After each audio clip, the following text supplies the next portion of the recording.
Assalamualaikum warahmatullahi wabarakatuh. Waalaikumsalam warahmatullahi wabarakatuh. Nama saya Nisam dari Purwokerto. Dengan ini mohon izin untuk memberikan pertanyaan yang menjadikan bahan untuk diri saya masih ragu-ragu, masih bingung, yaitu karena di dalam pengenalan diri yang seharusnya diri ini adalah Muhammad atau istilah yang nyata, Allah yang nyata pada diri Muhammad. Nah, sementara kalau saya sendiri yang saya alami pada saat setelah sholat untuk berdoa menghikmahkan Fatihah kepada orang tua yang sudah meninggal maupun pada keluarga anak istri. Nah, pada saat itu saya akhirnya bingungnya ini, aku hikmahkan kepada orang tua dan anak istri. Nah, di situ akunya itu masih berarti masih merasa pengakuan itu. Mohon pemahamannya. Terima kasih. Baik Bapak Ibu semuanya, ketika Bapak Ibu sudah paham akunya Allah cuma yang ada, dianya Allah cuma yang ada, engkaunya Allah cuma yang ada, sesuai yang dikatakan oleh Allah, la ilaha illa ana, la ilaha illa huwa, la ilaha illa anta. Ketika kita dah paham aku Allah, dia Allah, engkau Allah, maka pada saat kita menghikmahkan Al-Fatihah, menghikmahkan surah-surah pendek, maka di situ kita mesti memahami akunya itu bukan akunya kita, tapi akunya Allah yang sudah nyata rupanya disebut namanya dengan Muhammad. Itu duduk di i'tiqad, itu duduk di jazam. Nah, ketika kita telah duduk di i'tiqad, di jazam ini, memang akunya Allah cuma yang ada. Pada saat itu apapun kalimat yang kita lontarkan, yang kita sampaikan untuk ayah, ibu, dan anak-anak tidak memberi dosa dia pada diri kita. Karena kita dah paham bahwa yang kita ungkapkan itu bukan akunya kita, tapi akunya Allah.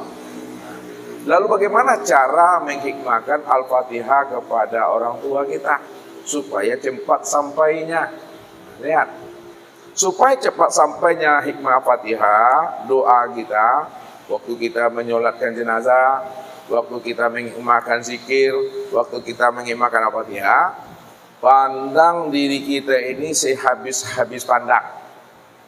Ketika kita telah memandang diri kita ini sehabis-habis pandang, maka diri inilah yang disebut namanya diri Muhammad yang nur tuh. Pandang pula diri ayah, ibu, anak kita itu sehabis-habis pandang, rupanya diri ayah, ibu, anak kita itu juga adalah diri Muhammad, itu nur. Ketika itu, disitulah doa kita, zikir kita, hikmah Fatihah kita sampai. Makanya Allah mengatakan nurun ala nur, cahaya di atas cahaya. Maknanya di sini Muhammad, di situ juga Muhammad.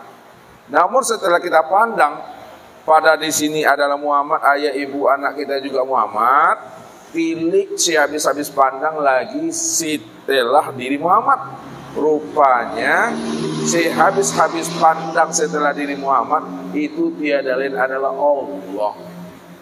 Maknanya yang menjadi rahasia Muhammad itu tiada lain Allah. Kalaulah yang menjadi rahasia Muhammad itu adalah Allah, maka Allah lah sebenarnya yang Muhammad itu.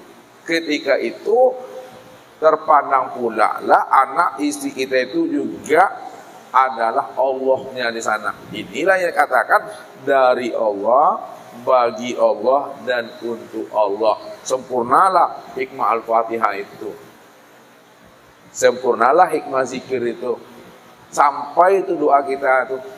Andai kata Bapak Ibu tak pandai baca doa dengan bahasa Arab, bahasa Indonesia kita tidak tahu menyusun kata itu dengan baik dan benar, Al-Fatihah aja dibaca dan sampai dah sudah. Kenapa? Sampai karena kita memandang di sini nyatanya Allah, kita terpandang situ nyatanya Allah. Nyatanya Allah itu bernama Muhammad.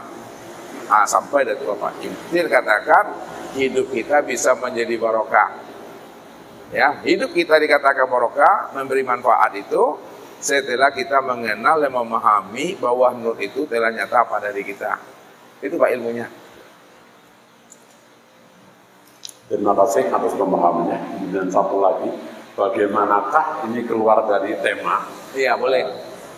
Orang yang belajar atau memahami sesuatu ilmu hanya dengan memahami dari YouTube, tapi tidak langsung kepada yang bersangkutan, misalnya gurunya atau bagaimana, atau apa itu, bagaimana Pak?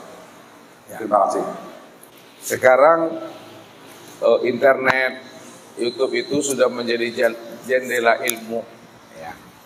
Maka gunakanlah media-media itu tujuannya untuk menghadirkan hati dan jiwa ini untuk bisa kita berlekok dan sampai kepada Allah.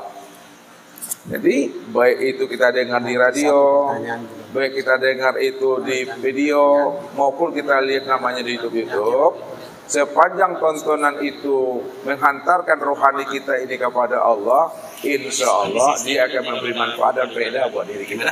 Yang pertama. Dan yang kedua, apakah kita ini sudah berguru kepada dirinya? Nah, tentu secara pandangan zohir, antara kita dengan ustadz yang ada di video itu, kan tidak terjalin komunikasi. Nah, karena tidak terjalin komunikasi, maka kita yang menyambungkan rohani kita itu kepada beliau. Ya, kalau kita minta keridhoannya, walaupun beliau tak kenal ya siapa kita, namun karena kita ini ingin berguru dengan beliau, hikmahkanlah Al-Fatihah untuk beliau untuk menyambungkan batin, menyambungkan rasa, menyambungkan tali ruhani kita kepada beliau. Ketika itu beliau pun mampu memandang kita itu sebagai jemaahnya. Kenapa? Karena batinnya juga terhubung kepada dirinya seseorang. Nah, tapi kalau kita mendengarkan YouTube-nya, tapi kita tidak merasa bahwa kita ini muridnya, tak pula kita mau mengakui dia itu guru kita dalam bahasa batin, maka ilmunya tidak akan memberi faedah buat diri kita. Karena tidak ada barokah. Hilangnya barokah itu karena tidak ada adab. Makanya Nabi mengatakan al-adab fauqal ilmi. Ya, al-ilmu qoblal qaul wal amal. Al-adab fauqal ilmi, adab itu lebih tinggi daripada ilmu. Al-ilmu qoblal qaul wal amal, berilmulah sebelum berkata dan sebelum beramal. Jadi adab itulah yang sebenarnya mendatangkan barokah tadi. Untuk mendatangkan barokah tadi itu, ya, mintalah akan barokah daripada guru tadi itu. Jalannya apa?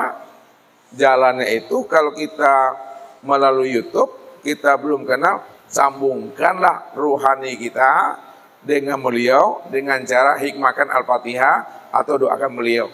Insya Allah kalau beliau itu adalah seorang waliullah, al-ulama warasatul anbiya, pewaris Nabi, insya Allah batinnya tetap hadir kepada kita. Bahkan kita mimpi dengan dia.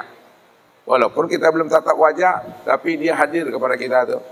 Ini memahaminya. Ini dalam konsep pemahaman Ustadz. Tapi Ustadz tidak berbicara konsep yang lainnya.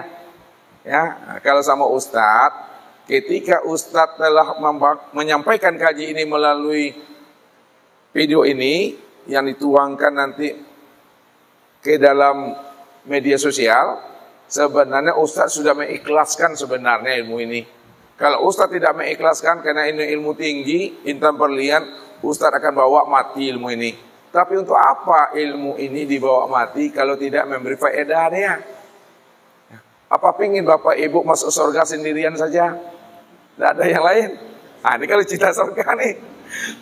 Makanya hidup kita ini bagaimana menjadi rahmat terhadap keluarga, terhadap umat ini. Kenapa? Seorang ulama, pewaris Nabi, dia paham betul siapa dirinya yang sebenarnya.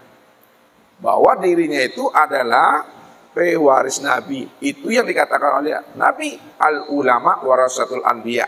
Ulama itu pewaris Nabi. Apakah seluruh ulama itu pewaris Nabi? Belum tentu. Belum tahu seluruh ulama itu pewaris Nabi. Ada ulama pewaris dunia, tapi kita nggak bicara itu. Yang namanya ulama secara hakikat itu pewaris Nabi. Kenapa? Karena Allah katakan, innama yahsallaha min ibadi al ulama. Orang yang paling takut kepada Allah dari sekian banyak hambanya adalah ulama. Karena ulama itu dia telah mengenal dan memahami rahasia Allah yang telah tersimpan di dalam dadanya ini. Disitulah dia memegang akan rahasia Tuhan itu pada dirinya. Duduknya di situ. Jadi kalau Ustadz, Bapak Ibu, walaupun Bapak Ibu selalu katakan minta ridho, minta restu, belum kalam itu tersampaikan, Ustadz dari doi itu waktu menyampaikan gaji itu. Cuma tidak Ustadz ungkapkan dalam bentuk kata-kata, dalam bentuk batin saja sebenarnya.